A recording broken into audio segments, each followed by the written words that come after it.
এটার নাম হচ্ছে ট্যাঙ্গো অরেঞ্জ। নামটা দেখাও। হ্যাঁ, একটু এসিটা অন করা যায়? কারেন্ট আছে? দেখাও ট্যাঙ্গো অরেঞ্জে এটা কেমন টেস্ট করি।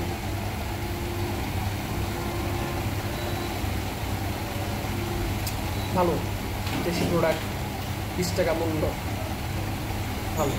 এটা কি মানে কমলা মতো নাকি মানে কি কিসের ফ্লেভার এটা? হ্যাঁ হ্যাঁ, অরেঞ্জ ফ্লেভার।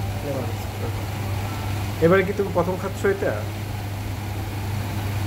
প্রবলি আমার মনে করতেছিলাম, তবে এটা ভালো আছে। আর আমরা দেশি প্রোডাক্টকে তো প্রমোট করবো। আমরা কি শুধু ইসরায়েলি প্রোডাক্ট বর্জন করব নাকি সকল বিদেশি প্রোডাক্ট বর্জন করব? কীভাবে করবা?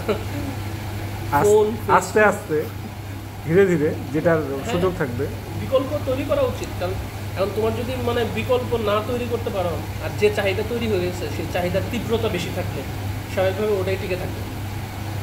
তাহলে তুমি বলতে চাচ্ছ যে আমরা দেশীয় শিল্পকে অগ্রাধিকার ভিত্তিতে আমাদের দেশীয় জিনিসগুলা প্রথমে ব্যবহার করা উচিত। ডোনাল্ড ট্রাম্পের বিষয়টা দেখো, সে যা করতেছে কেন?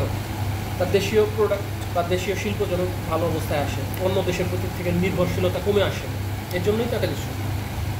তবে সে একটা জুয়া খেলছে, বিশেষ করে চীনের উপরে যে পরিমাণ সে ভ্যাট শুল্ক আরোপ করছে। চীনও কিন্তু এটাই মাথা না নুয়ে উল্টা আমেরিকান প্রোডাক্টের উপরে সমপরিমাণ ভ্যাট ট্যাক্স দিয়ে দিয়েছে।